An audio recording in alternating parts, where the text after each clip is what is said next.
Pada suatu kali di pertengahan tahun 1960-an, Presiden Soekarno mengundang sejumlah wartawan di Istana Negara. Setelah selesai berbincang dan bertanya jawab, Bung Karno berniat mengajak tamu-tamunya itu bersantap. Tapi laporan pelayan istana membuat Bung Karno tertawa terbahak. Di dapur istana, yang tersisa hanya ada sepiring nasi goreng yang sudah dingin dan 2 butir telur. Bung Karno kemudian meminta pelayan untuk membawa sebotol kecap untuk pelengkap nasi goreng dan telur. Kepada para tamunya, Bung Karno sesumbar bahwa kecap yang ia pegang adalah kecap terenak di dunia, kecap asli dari Blitar. Bung Karno memang lekat dengan Blitar karena dibesarkan di kota itu sekalipun ia dilahirkan di Surabaya. Kegemaran akan kecap manis Blitar menurun ke putra-putrinya. Di Blitar memang ada beberapa merek kecap terkenal, semisal cap bajang, cap cemara, dan cap durian emas. Di Indonesia, kecap manis memang menjadi semacam pelengkap wajib yang harus ada dalam khasanah kuliner Nusantara, terutama Jawa.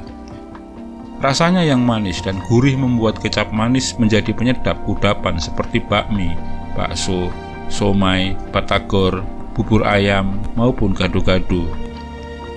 Selain itu ada juga sejumlah makanan yang wajib menggunakan kecap, diantaranya gudeg, tempe dan tahu bacem, ayam bakar, semur, dan sate.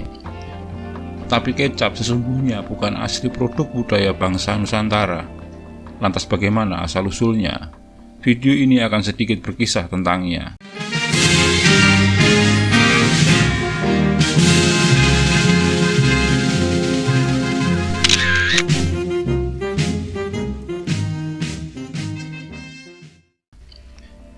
Namun sebelum dilanjutkan video ini, mohon bantuannya untuk mengklik tombol subscribe di bawah ini bagi Anda yang belum berlangganan channel ini, guna bersama-sama membangun channel ini dan agar Anda tidak ketinggalan update terbaru dari channel ini.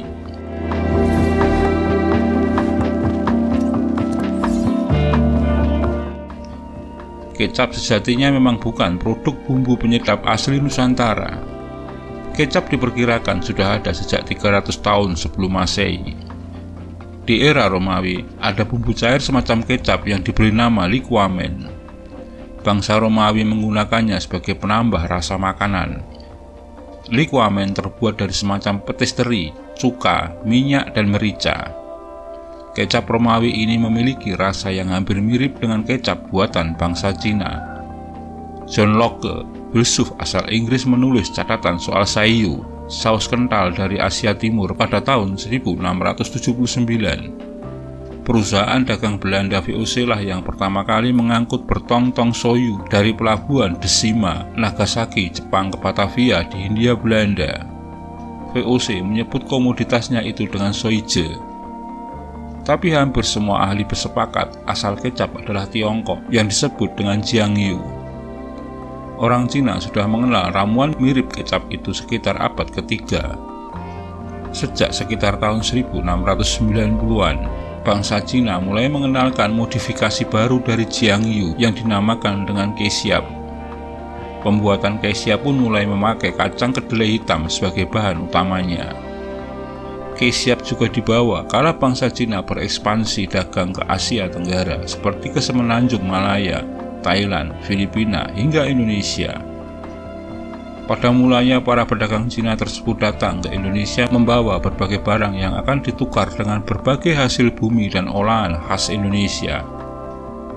Salah satu barang yang dibawa dalam ekspedisi tersebut adalah kecap asin atau kesiap tadi. Namun ternyata kultur budaya bangsa Jawa sebagai tempat bersandarnya kapal-kapal dagang Cina tidak terlalu menyukai kecap asin. Dari situlah orang-orang Cina itu menambahkan gula kelapa ke dalam kecap asin sehingga berubah menjadi kecap manis.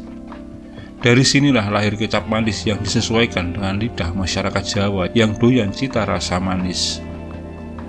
Penyebutan kesiap pun diubah menjadi kecap lantaran pengucapannya yang sulit. Rasa kecap pun berkembang menyesuaikan selera masyarakat Indonesia. Sehingga bisa dikatakan kecap manis merupakan hasil persilangan budaya Jawa dan Cina. Kecap Cina yang encer dan asin berubah menjadi kental, manis, dan gurih. Pramudia Anantatur dalam bukunya Jalan Raya Pos, Jalan Dendles menyebutkan tentang kecap produksi Tangerang yang terkenal. Dia menuliskan, tanah yang datar dan subur tak hanya menghasilkan beras, juga berbagai palawija, terutama kedelai. Ini membuat Tangerang jadi produsen kecap sejak zaman Kompeni, zaman Hindia Belanda, Jepang, sampai kemerdekaan nasional. Kecap produksi sini juga dikenal sebagai kecap benteng. Tentu tulisan Pram tersebut tidak berlebihan, sebab pabrik kecap tertua memang ada di Tangerang, yakni Kecap Benteng. Kecap Benteng didirikan oleh Teng Haiswi pada tahun 1882 dan diteruskan oleh Teng Giok Seng. Kecap Benteng merupakan kecap tertua yang masih beroperasi dan saat ini menggunakan merek Cap Istana. Selain di Tangerang, ada pula kecap-cap orang jual sate dari Probolinggo, Jawa Timur. Dua merek kecap ini sudah berumur lebih dari seabad, tapi tak terang benar apakah kedua pabrik ini memang sudah memproduksi kecap manis sejak mulai beroperasi. Industri kecap turun-temurun lainnya yang dapat disebut semisal kecap Maja Menjangan di Majalengka, Jawa Barat, dan kecap Cap Tomat Lombok dari Tegal, Jawa Tengah. Kecap memang kemudian menjadi industri yang beromset besar. Kecap diproduksi baik industri kelas raksasa seperti Bango, sampai kelas industri rumah tangga yang hanya dikenal di daerah itu seperti kecap Cap Pulau Jawa di Pekalongan, kecap Kencana di Kebumen, atau kecap Tintin asal Garut, Jawa Barat.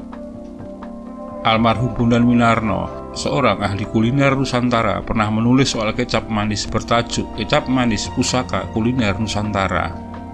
Bondan menyimpulkan bahwa kecap manis dapat dikatakan merupakan produk khas Indonesia, secara lebih khusus Jawa. Karena di negeri asalnya Tiongkok tidak ada kecap manis, begitu juga di negara-negara Asia lainnya.